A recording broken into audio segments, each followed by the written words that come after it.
Welcome to Biggest Spoilars, the destination for exclusive spoilers, latest updates. The air in Port Charles, thick with its usual melange of old money, older grudges, and simmering passions, was about to be shattered. Not by a metaphorical tempest, but by the very literal, deafening report of a gunshot. What was meant to be a day of sacred beginnings, the baptism of Donna Corinthos, morphed in an instant into a crucible of chaos, exposing the fragile veneer of family and loyalty that so many cling to in this embattled town.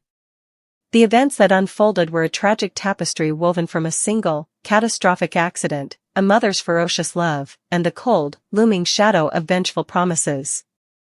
The setting was the chapel, a place ostensibly of peace. The Corinthos clan and their allies had gathered, a show of formidable strength and unity. At the center was Donna, an innocent and white, oblivious to the dynastic tensions that swirled around her. Her mother, Carly Corinthos, the indomitable matriarch, stood poised, her heart swelling with a mix of pride and protective fervor. This day was to be a declaration: the Corinthos family, for all its scars, endures. Yet, in Port Charles, no moment of pure joy is ever allowed to stand untainted. The intrusion came in the form of Valentin Cassadine, a man whose very name carries the chill of European winters and familial deceit. His arrival, uninvited and loaded with unspoken history, was a spark thrown onto dry tinder. The ignition, however, was tragically misplaced. It was not a seasoned mob enforcer or a hot-headed rival who reacted, but Josslyn Jax, Carly's fiercely loyal daughter. Young, passionate, and steeped in the us versus them mentality that defines her world, Joss saw Valentin not as a complicated man with his own tortured soul, but as a clear and present danger, a Cassadine invading a Corinthos sanctum. In a heart-stopping moment of misjudged defense, a weapon was drawn. A panicked impulse, a struggle, a deafening blast. The echo in the chapel was matched only by the stunned silence that followed, broken by the sight of Valentin collapsing, his life bleeding onto the sacred floor. The baptismal font now bore witness to a potential homicide. The holy water seemed to recoil from the metallic scent of blood. In that fractured second, the day's purpose was irrevocably rewritten. This was no longer a baptism of water, but a baptism of fire for Joss, a violent, scarring initiation into the brutal, unintended consequences of her family's war. Her face, moments before alight with familial duty, paled with the horrifying realization of what she had done. This was not the abstract violence of stories told in whispers, this was visceral, real, and potentially fatal. And then came the storm. If the gunshot was the fracture, Carly's reaction was the earthquake that followed. Her fury, when it broke, was not a simple flash of anger. It was a primal, gale-force tempest born of a mother's deepest terrors. Her focus snapped from her baptized infant to her imperiled elder daughter. The cause of the danger, in her mind, was unequivocal: Valentin. His very presence had provoked this nightmare. Her words, sharp enough to draw blood, were not aimed at Joss, but at the wounded man and the world that allowed him to be there. "This is on you," she would have screamed, her voice stripping the varnish from the pews. "You bring your poison here, to a church, to my child's day, and you expect what? Hospitality?" Her encouragement was not for the faint-hearted, but a lioness's roar for her cub. She rallied around Joss, constructing a fortress of justification with desperate speed. "You were protecting us," she would insist, her hands gripping Joss's shaking shoulders. "You saw a threat and you reacted. This was an accident, a terrible accident he caused." Carly's world has always been binary, family and not family. In that moment, she worked furiously to cement Joss's action as a heroic, if tragic, defense of the former against the latter. Her love was a shield, but it was also a blindfold, refusing to let Joss see the action as anything but necessary. But the ripple effects of the bullet could not be contained by Carly's wrath. They spread swiftly to the shores of the Cassadine Island, where a colder, more calculated fury was awakening. Anna Devane, Valentin's great love, would be consumed by a heartbroken terror, her mind racing with the fear of losing the complex, redeemed man she cherished. However, the true storm clouds gathered around Valentin's brother, the newly evolved but perpetually dangerous Nicholas Cassadine. Nicholas's journey has been one of reclamation and simmering rage. Having lost so much, his wife, his son, years of his life, he has rebuilt himself with a core of obsidian. Valentin, for all their tangled history, is his brother. The news that a Corinthos, a jackal's daughter, had gunned Valentin down in a house of God would land not as a tragedy, but as a declaration of war. Nicholas's anger would not be a shouted, chaotic blaze like Carly's. It would be the slow, deadly chill of a glacier calving, promising devastation in its path. His threats would arrive not in a scream, but in a whisper that would freeze the blood. Delivered through a third party or etched into a cold stare across the hospital waiting room, they would carry the weight of dynastic vengeance. The Corinthos family, he might say, his voice devoid of all warmth, has just written a check their lives may not be able to cash. They shot a Cassadine in a church. They have desecrated more than a ceremony, they have broken a covenant. And they will learn that we do not forget. We do not forgive. Every one of them will answer for this. This is no longer just about business or territory. For Nicholas, it has become a sacred duty, a crusade to restore family honor through ruthless retribution. The threat is not merely against Joss, but against the entire Corinthos ecosystem, their businesses, their allies, their very sense of security. Thus, the stage is set for a conflict of biblical proportions, born in a chapel. On one side, Carly, marshalling all her formidable resources, not just to legally defend Joss, but to morally absolve her, to rewrite the narrative from manslaughter to martyrdom. She will lean on Sonny's power, Jason's silent loyalty, and her own unmatched will to shield her daughter. She will see Nicholas's threats as the predictable growls of a beast her family has caged before. On the other side, Nicholas, armed with Cassadine wealth, centuries-old resentment, and a fresh, deeply personal wound. He will view Carly's defensive fury as the height of hypocrisy, the murderer's mother playing the victim. His campaign will be multifaceted, legal, through his own powerful attorneys, financial, targeting Corinthos' interests, and deeply personal, aiming to make them feel the pervasive fear they have allegedly inflicted. Caught in the crossfire are the others, Anna, torn between the man she loves and her own moral code, Laura Collins, heartbroken to see her family tearing itself apart again, and Joss herself, who must now navigate not just potential criminal charges, but the crushing guilt and the terrifying reality that her action may have ignited a war that could consume everyone she loves. Her boyfriend, Dex Heller, loyal and dangerous, may become a pawn or a knight in this game, his actions potentially escalating the violence further. The baptism of Donna Corinthos began with water and a blessing. It concluded with fire and a curse. A single bullet has done what years of scheming could not. It has drawn a line of blood right through the heart of Port Charles, pitting two of its most powerful, passionate, and vengeful families in a direct, personal feud. Carly's encouraging words to Joss are a fortress built on sand, as the angry, credible threats from the Cassadines rise like a tide. In this town, forgiveness is a rarity, and vengeance a heritage. The spoilers for General Hospital promise not just a legal drama, but an emotional odyssey, an exploration of how far a mother will go to protect her child, how deep a brother's need for retribution runs, and whether any soul in Port Charles can emerge from this baptism of fire unburned. The peace is shattered. The war is declared. And the only certainty is that more blood, metaphorical or otherwise, will be spilled before this storm passes. The truth hurts. Lulu and Rocco returned home with the great news that he'd entered community service rather than captivity time.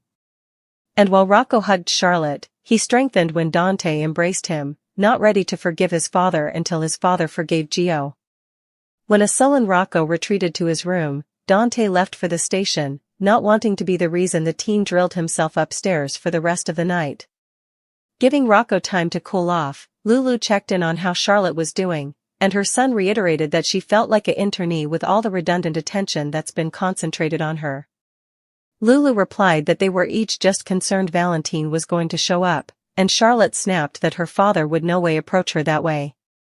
Scarified, Lulu asked if Charlotte had been in contact with Valentin, and Charlotte replied actually that she hadn't seen him since Steinmauer.as. They argued over Valentin's crimes and discipline, with Charlotte feeling that the norms were advanced for her pater. Then for others, Charlotte revealed that she felt like she was being penalized for her father's conduct.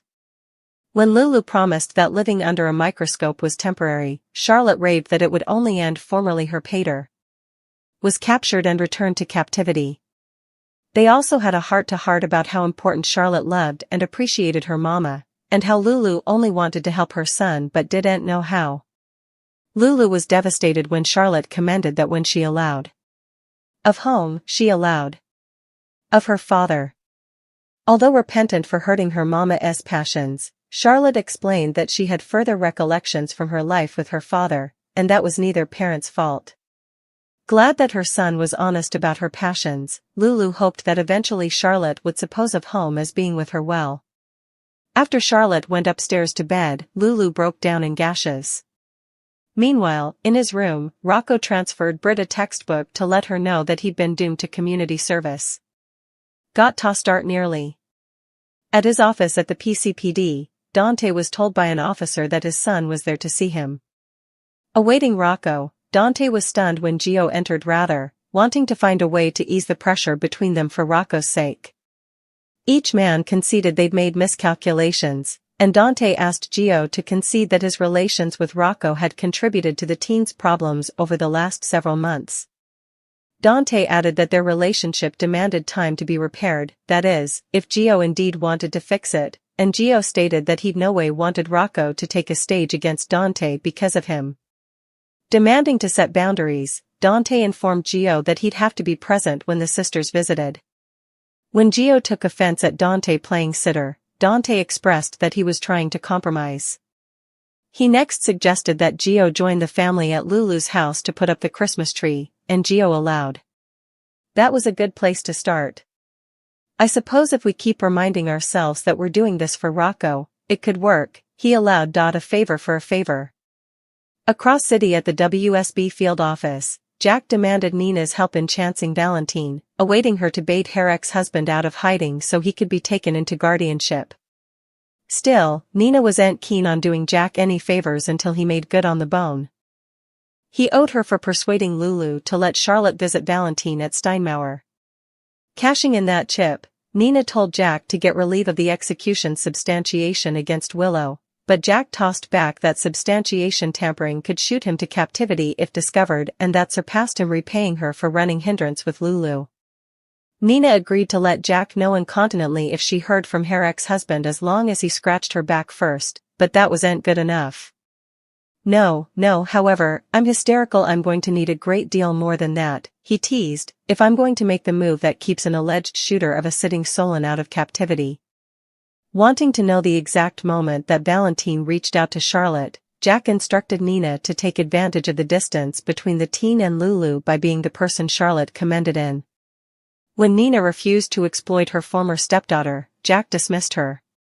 Having alternate studies, Nina asked what she'd get in return if she did cozy up to Charlotte, and Jack pledged to deliver exactly what she asked for. With that pledge between them, Nina jounced formally and left Jack's office. Property hunter Tracy questioned why no bone had unloaded her family heritages while she was gone, so Brooklyn had to tell her grandmother that Drew had interdicted the boxes from the delivery truck. Furious, Tracy called Drew and demanded her things back, but he refused since he'd just as important of a right to them. Indeed matter. After Drew hung up on her, Tracy was determined to recover the memorials that veritably night. Summoning Martin to the manse, Tracy instructed Drew's attorney to have his customer return the stolen property incontinently, or differently she was going to have Martin charged with felony fraud for trying to steal the estate. Stammering, Martin reminded Tracy that he'd been promised by Chase and Ned that the family wouldn't press charges if he confessed it all to Laura, but Tracy riposted that mercy came before his customer stole family heritages. As Brooklyn walked Martin to the frontal door, he prayed her to move Tracy to review, since they both knew it would be insolvable to change Drew's mind, but she told Martin to get creative with his problem working before tossing him out. Show at the garden. Josslyn was catching up with Michael at the Metro Court Garden when Willow and Drew entered the eatery.